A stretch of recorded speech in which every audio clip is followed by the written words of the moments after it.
Hello बच्चों, कैसे हैं आप सभी। मुझे उम्मीद है कि आप बड़े अच्छे होंगे और बेहतरीन ढंग से पढ़ रहे होंगे। आप सभी का स्वागत है ज्योग्राफी पाठशाला में।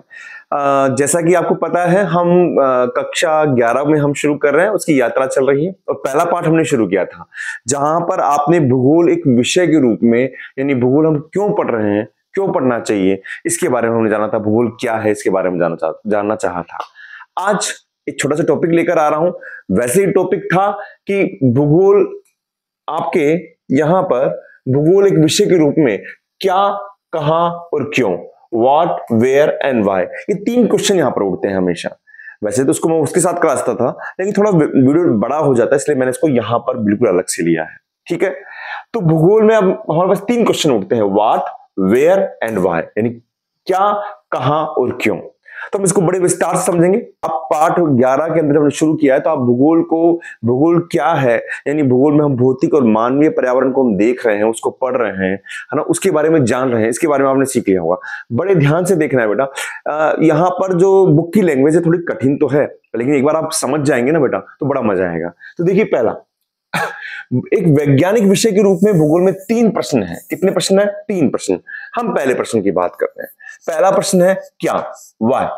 हमारे दिमाग में आता है वाई, क्या। तो ये किस बारे में करे, तो मैंने आपको जैसे बताया था कि मान लीजिए हमारी पृथ्वी है, इस पृथ्वी पर आपके पर्वत है बेटा, पठार है और मैदान भी है। ठीक है, यहां मनुष्य ने आपको यहाँ पर पुल भी बना कर दिए हैं, मनुष्य ने आपको यहाँ पर आपको सड़कें भी बना कर दी है, यहां पर आपको भवन भी बना कर दिए हैं। तो इन सबको हम देखें कि ये क्या क्या है। पर्वत है, ये पठार है, ये मैदान है, ये पुल है, ये सड़क है। यानी पृथ्वी के धरातल पर, आप देखो बड़े ध्यान से देखना, पृथ्वी के धरातल पर जो प्राकृतिक एवं सांस्कृतिक विशेषता है, प्राकृतिक विशेषता है पर्वत, पठार की, ये क्या है, ये पर्वत है, ये पठार है, पर्वत की ऊंचाई किस प्रकार से होती है, नदी किसे कहते हैं, मैदान क्या है, ये सड़क है। तो ये इनकी पहचान करना, केवल उनकी पहचान करना। मेरी बात समझ रहे हैं आप। तो पहला क्वेश्चन हमारे भूगोल में बनता है कि हम इन जो प्राकृतिक और भौतिक पर्यावरण जो है, या प्राकृतिक और मानवीय पर्यावरण जो है, उनकी पहचान करें। जैसे एक छोटा सा उदाहरण लूं मैं आपको। आप समझिए, अगर हम भारत की बात कर रहे हैं, यहाँ पर भारत के अगर नक्शे की बात कर रहे हैं, ये मानकर चलिए यहाँ पर, तो हम यहाँ पर देखें कि कहां पर, कि यहाँ पर सर गेहूं उग रहा है। ठीक है जी, बिल्कुल उग रहा है, गेहूं उग रहा है। ये क्या है? ये चावल की फसल है सर, ये चावल की फसल है। यहाँ पर ये जूट की फसल है सर, ये जूट की फसल हम पहचान कर रहे हैं। यहाँ पर मूंगफली है सर, मूंगफली है। ठीक है, तो ये हमने पहचान करी। यानी पहला प्रश्न हमारा जो उठता है वो केवल ये उठता है कि हम पृथ्वी पर हम भौतिक जो वस्तुएं हैं, ये विशेषताएं हैं, और जो सांस्कृतिक, जिसको मानवीय भी कह सकते हैं, जो मानवीय विशेषता है, उनकी पहचान कर लें, हम उनकी पहचान कर लें। ठीक है, तो क्या यहां से भूगोल की शुरुआत हो जाती है? नहीं जी, हमको दूसरा प्रश्न और देखना पड़ता है। आपके दिमाग में दूसरा प्रश्न और आता होगा कि आपने कहा कि ये गेहूं है, लेकिन कहां पर है। आपको मैंने कह दिया कि भाई माउंट एवरेस्ट पर्वत विश्व का सबसे ऊंचा पर्वत है, लेकिन आपका दूसरा होगा कि कहां। हमारे उत्तर के अंदर हम बात करें कि हमारे जो रक्षा करता है वो हिमालय है, लेकिन कहां पर है सर। तो दूसरा प्रश्न उठता है आपका कहां। क्या उठता है? वेयर, कहां पर। बड़े आप समझ रहे होंगे इस बात को कि अब आपने जूट की खेती करी, लेकिन कहां पर है सर? पश्चिम बंगाल में। दूसरा प्रश्न ये उठता है, चावल कहां है सर? उत्तरी पूर्वी भारत में है। गेहूं कहां पर है सर? आपके पश्चिमी यूपी में, राजस्थान के अंदर, पंजाब हरियाणा में है। मूंगफली कहां पर है? गुजरात में है सर। वैसे आप खनिज को कर सकते हैं। हमने कहा सोना कहां पर? आपने केजी पिक्चर भी देखी होगी, पिक्चर आई थी केजी। आप तो आपने कहा कि ये क्या है? ये खनिज निकला। ये क्या है सर? ये सोना है सर। फिर दूसरा प्रश्न आएगा, सर कहां पर है? तो कहां पर है? कर्नाटक में कोलार, जो कोलार आपकी माइंस है, वहां पर सोना है, जो कहां पर है? आपके कर्नाटक में। तो दूसरा प्रश्न आता है आपका कहां पर। यानी पृथ्वी के धरातल पर जो भी प्राकृतिक और सांस्कृतिक विशेषता है, उनके वितरण से दूसरा प्रश्न आता है कि वो फैली हुई कहां पर है। ठीक है, आप इस बात को समझ रहे होंगे। इसको मैं दूसरा उदाहरण और आपको दे देता हूं कि मान आप तो भूगोल के विद्यार्थी हैं, आपकी टीम बनाई है, आपके सर ने टीम बनाई है कक्षा 11 के बच्चों की, और आपको कहा कि आप वहां पर जाइए और आप मिट्टी के नमूने लेकर आइए। तो आपका पहला प्रश्न आएगा कि आपने उठाई मिट्टी, तो पहले आप बोलेंगे सर ये मिट्टी कौन सी है? ये काली मिट्टी है, जलोढ़ मिट्टी है, कौन सी मिट्टी है? तो पहले आप पहचान करेंगे, आप समझिएगा बात को, आप पहले पहचान करेंगे कि सर ये काली मिट्टी है, ये जलोढ़ मिट्टी है, ये आपकी रेतीली मिट्टी है। ठीक है ना। ये आपकी लाल और पीली मिट्टी है, आप पहले पहचान करेंगे।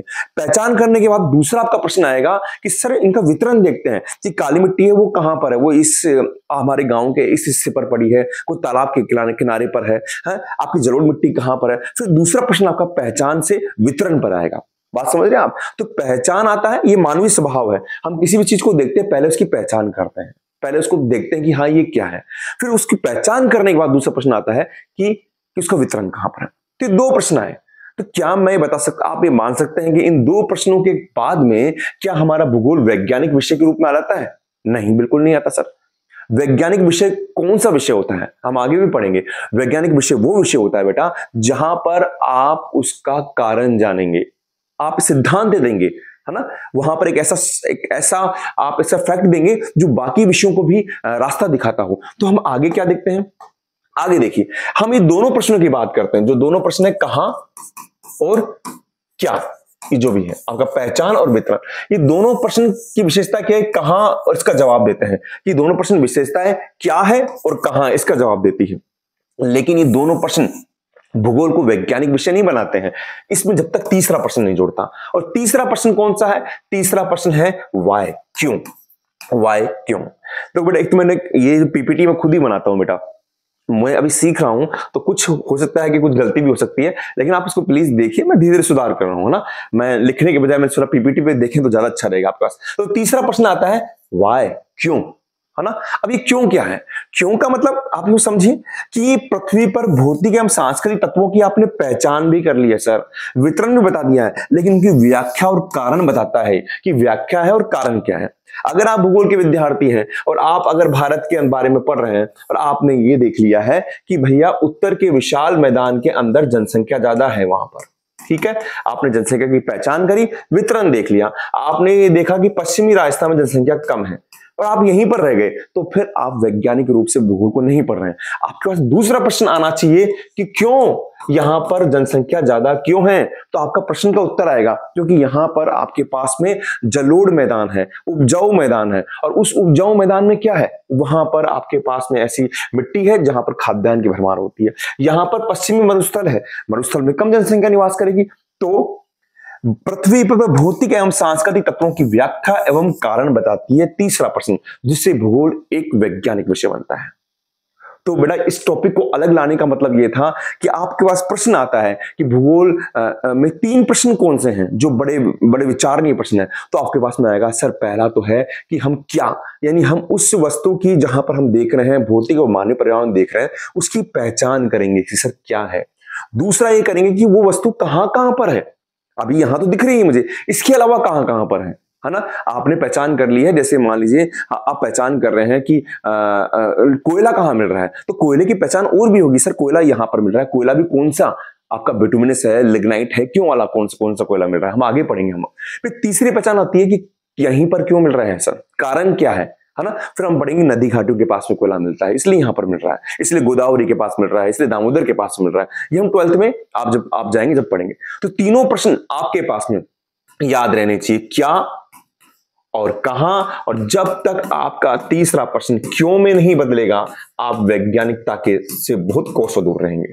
ठीक है बेटा, आगे और देखिए कुछ इसमें 2-3 लाइन हो रहा है जो हम देखते हैं। देखिए दो आपके पास में फैक्ट्स दे रखे हैं, काफी अच्छे फैक्ट्स दे रखे हैं, इसको समझिए आप। वैसे आप पढ़ेंगे तो आपको कंफ्यूजन होगा कि एक विषय के रूप में भूगोल क्षेत्र से संबंधित होता है, ये बिल्कुल जानते हैं सर कि भूगोल तो क्षेत्र से संबंधित होता है, और आपका जो हम बात करते हैं कि जो इतिहास है वो समय से संबंधित होता है, ये हम जानते हैं सर, बिल्कुल हमने पहले आपने बता दिया है। तो भूगोल एक विषय के रूप में भूगोल क्षेत्र से संबंधित होता है, जो स्थानिक विशेषताओं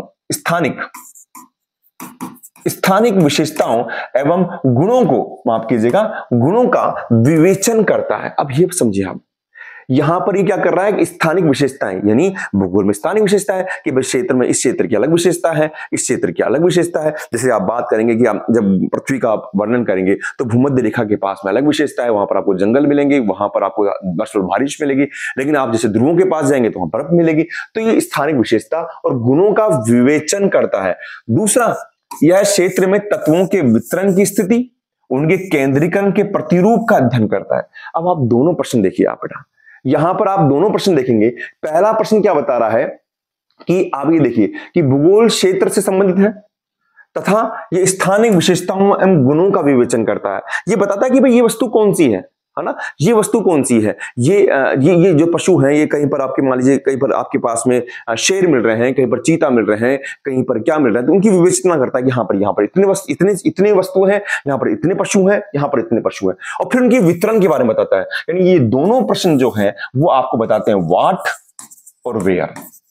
ये दोनों लाइनें व्हाट और वेयर से संबंधित है। किताब में आप देखेंगे तो उलझी हुई लाइन है, लेकिन आप समझिए ये दोनों क्या और कहां को बता रही है। क्या और कहां, देखिए वितरण आ गया, वितरण का मतलब कहां पर।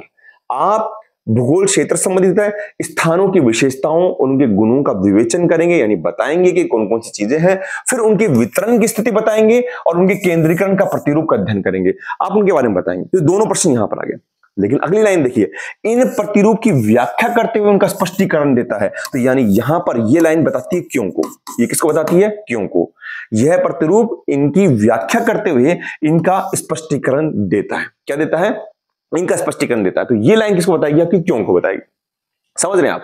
तो क्या और कहां के बारे में हमने देख लिया कि भूगोल में जो क्षेत्र है उस क्षेत्र से संबंधित है, वो वहां की जो विशेषता है उनका विवेचन करता है। विवेचन का मतलब उनके बारे में बताता है ये क्या है, उसके बाद में उनका वितरण बताता है ये कहां पर है, फिर उनकी व्याख्या और उनका स्पष्टीकरण देता है वो उसका क्यों है। ये किताब में आपके लाइनें दे रखी है, आप उसको पढ़ेंगे तो कंफ्यूज होते हैं, लेकिन आप उसको समझिए। एक आखिरी लाइन और है कि ये मानव तथा उसके भौतिक वातावरण के मध्य, मानव तथा उसके भौतिक वातावरण के मध्य गत्यात्मक अंतर प्रक्रिया से उपजे तथ्यों के बीच अंतर संबंधी विशेषताओं का विश्लेषण करता है। विश्व की जगह है विशेषता है। अब ये लाइन बेटा आप सोच रहे होंगे सर ये तो ऊपर से जा रही है, कुछ नहीं ऊपर से। देखिए पृथ्वी है, उसमें मानव तथ्य है और भौतिक वातावरण है। मानव का मतलब जो उसने बनाया है, भौतिक वातावरण जो पर्वत पठार मैदान है, उनके मध्य गत्यात्मक, भैया गत्यात्मक ही होगा क्योंकि मैंने बता रखा था आपको कि पृथ्वी भी गतिशील है, पृथ्वी परिवर्तनशील है और मनुष्य भी सक्रिय है। तो दोनों ही सक्रिय है, दोनों ही बदल रहे हैं, तो उनके संबंध कैसे होंगे? वो गत्यात्मक होंगे, स्थितिक नहीं होंगे। मैंने पहले वीडियो में बता दिया है। तो ये मानव तथा उसके भौतिक वातावरण के मध्य जो बदलते हुए जो संबंध है उन तथ्यों की क्या करता है? ये विश्लेषण करता है, उनके बारे में बताता है। तो ये भी क्यों से संबंधित हो गया, ये भी किस संबंधित हो गया, ये लाइन भी किस संबंधित हो गई? क्यों से।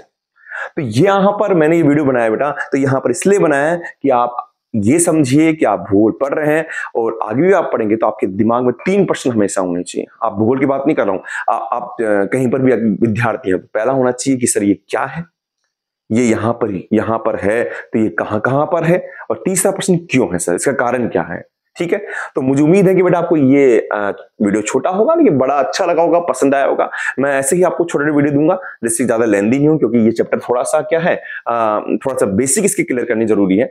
आप यूं ही पढ़ते रहिए, मुझे उम्मीद है कि आपको ये प्रयास अच्छा लगा होगा। आप इसको पढ़िए। नेक्स्ट वीडियो के अंदर हम आगे चर्चा करेंगे जहां पढ़ेंगे कि भूगोल का संबंध कितने विषयों से है, भूगोल एक समाकलन विषयों के रूप में कितना अथाह रूप में फैला हुआ है, हम इसकी बात करेंगे। मैं मिलता हूं नेक्स्ट क्लास में। आप बस यूं ही पढ़ते रहिए, अपना ध्यान रखिए। थैंक यू बेटा।